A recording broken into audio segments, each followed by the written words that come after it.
ရှေးမတက်တော့တဲ့ခြေလမ်းရဲ့မင်းအထိန်ချုပ်တဲ့ကဘာငယ်ထားရခဲ့တော့မယ်ကိုပြစ်မရှိပါပဲနဲ့မင်းပြောထွက်ခဲ့ပါတယ်ဟုတ်တဲ့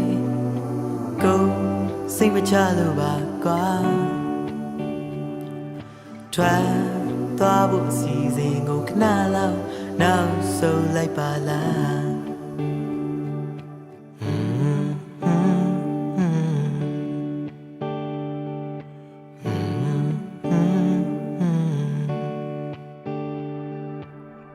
တကယ်မရှိတဲ့နှုတ်ဆက်လေးအိမ်မတက်တဲ့ကိုရဲ့